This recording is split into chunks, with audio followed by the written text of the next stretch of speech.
Yo, what's good, YouTube? It's your boy Des Reacts, man. Back with another video. This one we got Europe's last Victoria Cross, the action of Guardsman, Edward Charlton, April 1945. I feel like this is about to be pretty crazy, man. World War II was a crazy time. I know you gotta do crazy things to get the Victorious Cross, which I thought you guys told me that someone got the Victorious Cross in the Iraq or Afghanistan war. Maybe it was another award or something, but let me know in the comments if that's the case. I feel like this one's about to be pretty crazy. Live Forevermore, check out his page. It's some solid content. But yeah, I know I've been gone for a while. You guys see like the beard and the mustache. I know I need a shave. I look like a caveman. But man, appreciate you guys supporting me and rocking with me. If you guys like to support the channel, you can. The link's right here, links in the bio.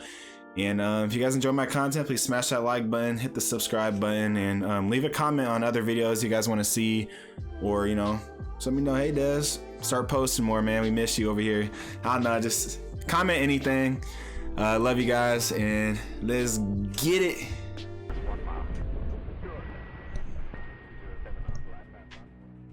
On the 17th of April 1945, as the British Second Army was surging forward into northern Germany, the Guards Armoured Division moved out from the area of Kloppenburg and redeployed 100 kilometers east to Walls Road. This move marked the beginning of the final phase of Second Army's operations in northwest Europe, which aimed to capture the ports of Bremen and Hamburg and push on to the Baltic Sea at Lübeck. Within this plan, the Guards Armoured Division was tasked with cutting the autobahn that linked Bremen and Hamburg, with the divisional history recording. This task and the consequent cutting of communications between the two ports were to fall mainly on our shoulders. Fighting was likely to be hard and progress slow, with opposition from the 15th Panzergrenadier Division and 2 German Marine divisions. It was a disappointing role with no promise of a spectacular breakthrough or dash across the country. Interesting. So I'm guessing the armored division's definitely like a tank division. And yeah, this is about to be pretty crazy.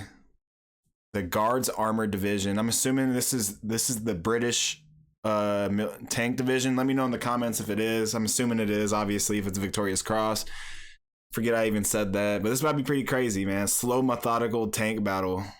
Ooh, it's gotta be gruesome. After concentrating in the area of Walls Road, the Guards Armoured Division set off for the Autobahn on the 18th of April, with its forward troops from the 32nd Guards Brigade pushing north in the direction of Rottenburg. Strong German resistance, however, delayed the progress up this axis, leading to Major General Alan Adair, the divisional commander, to instruct his reserve troops of the 5th Guards Armoured Brigade to swing out to the east via Soltau and then cut back west and establish itself astride the Autobahn at Sittensen.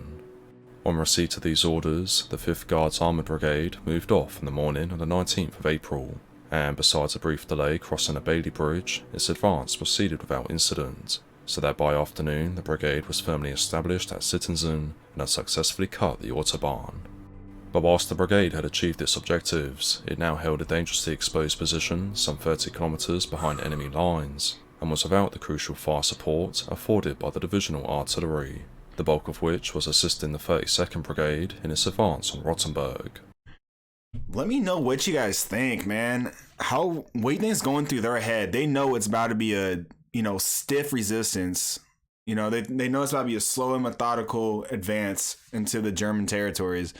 And they're 30 kilometers, I think he said, behind enemy lines. Yeah, I feel like it's going to be pretty wild, man. Let me know what you guys think, like what they thought. You think they were scared? Like, do you think they didn't think it was going to be that crazy? I don't know. I just hope they're ready for a fight. As such, the 5th Brigade was instructed to consolidate its hold on Sittensen and, if possible, conduct limited attacks to broaden its position. Accordingly, on the 20th of April, the 1st and 2nd Battalions of the Grenadier Guards attacked to the northwest and secured Hieslingen and Weersdorf, whilst elements of the 2nd and 3rd Battalions of the Irish Guards captured the town of Elsdorf. Concurrently... Oh, so are these Irish? So these are Irish tank divisions then, huh? Oh, okay. An armoured patrol was deployed to recon the nearby village of Wistead, during which it was determined that the area was clear of enemy forces. Based on this intelligence, Brigade Headquarters authorised a small force to be dispatched the following morning to occupy Wistead. Earmarked for this operation were 4 Sherman tanks for No. 1 Squadron of the 2nd Battalion, the Irish Guards, and a platoon of infantry for No. 3 Company of the 3rd Battalion, the Irish Guards. At first light on the 21st of April, this armoured infantry group set out and very quickly secured Wistead, although one of the Shermans suffered an electrical failure in entering the village and had to be abandoned by its crew. In spite of this, the remainder of the force continued on and established a defensive perimeter covering the northern and western flanks, with Sergeant Jim Connolly, the commander of one of the other Sherman tanks, recording after the war. You guys might not be religious or nothing, but man, that might be a sign, bro. Your tank just has electrical failure, like, so they had to abandon it. That's tough. So now they only have one less tank, they only have one less tank now. Oh, that sucks. I was making a quick reconnaissance on foot to see what was in our rear behind the houses and also at the top of the village. It was too quiet to be true, but I now believe we had driven into an ambush. The noise of tanks or any track-lane vehicle could always be heard for a considerable distance, acting almost as a direction finder to any enemy force in the area. In this case, I think the Germans monitored our movements while lying low to create a surprise attack. Within an hour of securing their objective, the Irish Guards found themselves on the receiving end of a heavy German counterattack, which consisted of a battalion of infantry reinforced by 6 tanks. Although every effort was made to hold their perimeter, the outnumbered British troops soon became surrounded on 3 sides and were in no position to put up an effective defence of the village, and eventually permission was given for the Irish Guards to withdraw from Wistead. However, before such a move could be effected, 2 more of the Shermans were knocked out, the 3rd became bogged down, and most of the supporting infantry platoon were taken as prisoners of war. Nevertheless, the remnants of the British force continued to fight on in a bid to extract themselves out from the village. Bruh, everything that could go wrong in this mission went wrong for them, bro. They got overrun, tanks went down, electrical failure, bogged down in the mud and stuff. Oh my gosh, man. And then it seemed like the Germans were about to overwhelm them. Among them, Guardsman Edward Charlton, who had been serving with the 2nd Irish Guards since 1942, and who had been the co-driver of one of the Sherman tanks just before it was knocked out. Now deployed as an infantryman equipped with a 30 cal machine gun, which he had dismounted from his stricken tank, Guardsman Charlton realised that unless enemy pressure was lifted off the Irish Guards, it would be impossible for them to carry out the withdrawal. Subsequently, acting entirely on his own initiative, Guardsman Edward Charlton left the cover of a house, ran out onto the main road of Wistead, and proceeded to fire his 30 cal from the hip in the direction of the enemy. For his actions on the 21st of April 1945, Guardsman Charlton would be recognised with the Victoria Cross, the citation for which details that. Bro!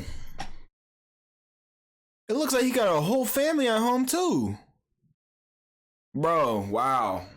That's something you can't teach, you can't prepare for when people just do like these acts of valor, you know what I mean? Like, he literally took the machine gun off of his tank, and he knows that, if they don't get machine gun fire down, like his boys aren't gonna be able to cross the street or run from behind him, whatever they're doing, to get out of there. So he took it on his own initiative, took no orders. He just ran to the middle of the street and started hip firing them.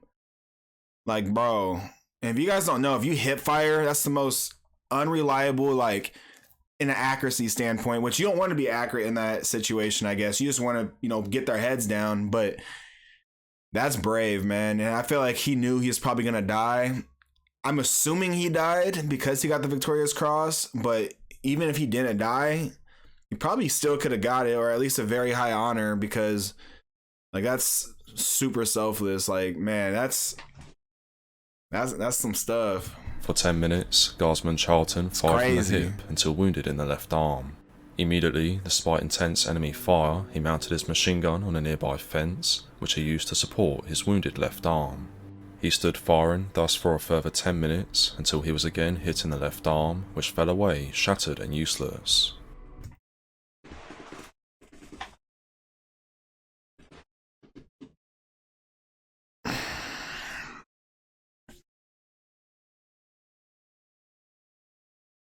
his arm got shattered off. Bro, imagine how much pain you're in from the first gunshot. Like, for 10 minutes, you know, he's holding them off. Like, he's holding off the dudes, right? He's firing from the hip, going, you know, reloading, going back out there, firing from the hip, getting everyone out of there. He gets hit in the arm, so he goes to a fence, puts his gun on top of it so, you know, he doesn't have to hold it. You know, uses that, gets shot again. Even though he hasn't, it sounds to me like, it says immediately despite intense enemy fire. That means bullets are whizzing past their head, whistling past your head, you know. And he just kept firing, kept his head up, kept firing. Then he eventually got hit again in the same arm, probably with a 7.62 round. You know, that's what they used back then. His arm shattered and fell off.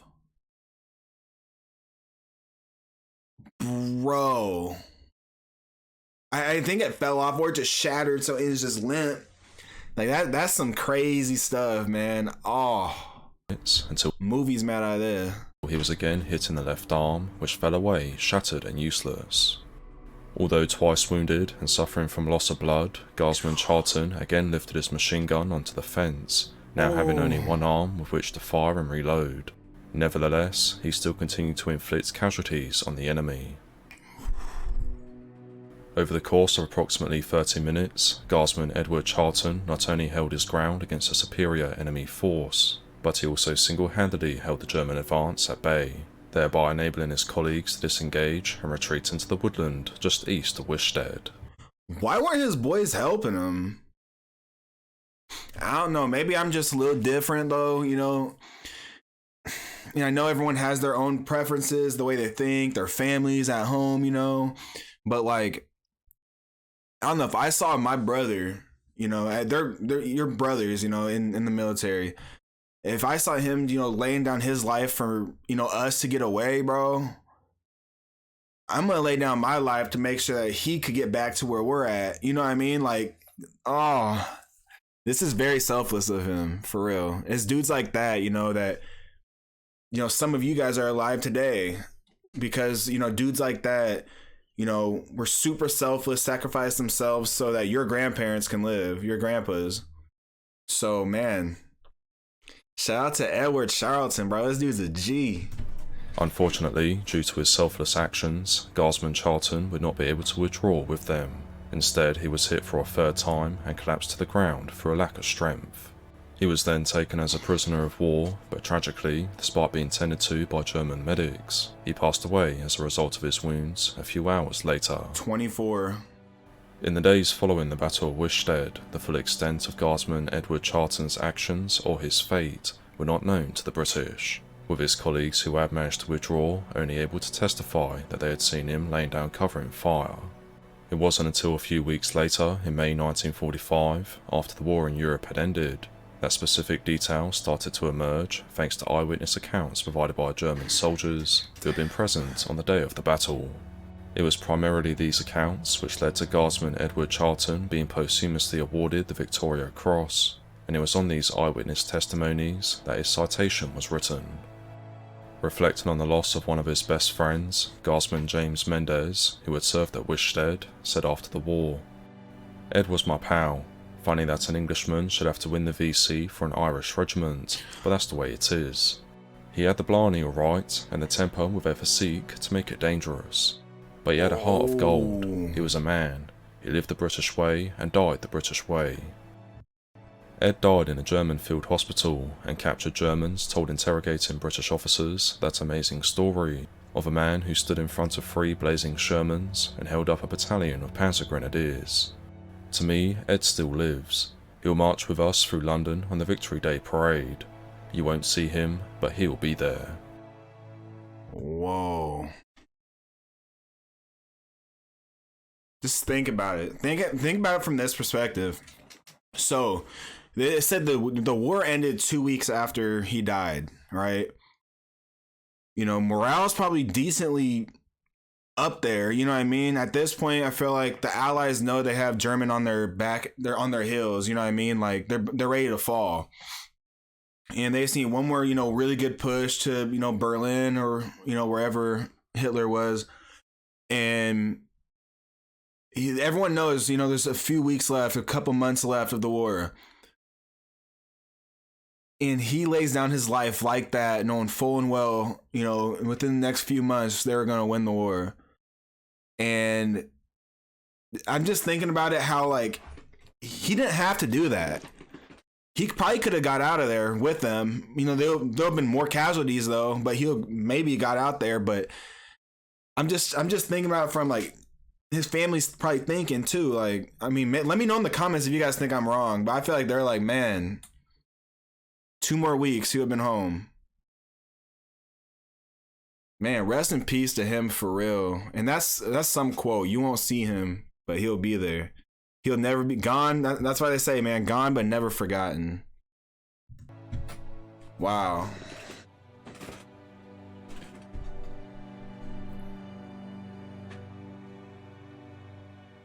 And he was a Englishman.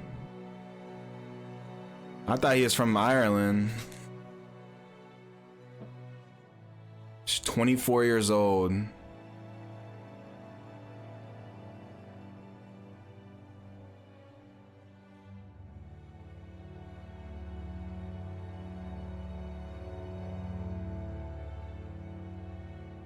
Man. That's sad. Makes me sad, man. Shout out to... Man, shout out to Edward, man.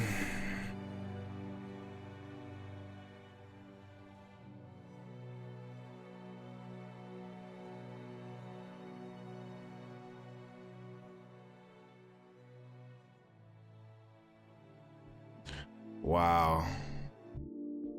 Wow. Let me know what you guys think in the comments, man. That's a pinnacle of bravery, bro. Like, he's scared to death. He was scared to death, but he overcame his fears and understood what was on the line. He knew his friends' lives were on the line, and he knew that whole battalion he was with lives were on the line, and he didn't think twice about just sacrificing himself, man. Always need people like that in the military. Shout out to everyone in the UK military, British military, USA military, man. Much love for me. Des Reacts loves everybody here. If you like to support the stream, you can. Links right here, links in the bio. And I hope you guys have a great week. See you on the next video. Peace.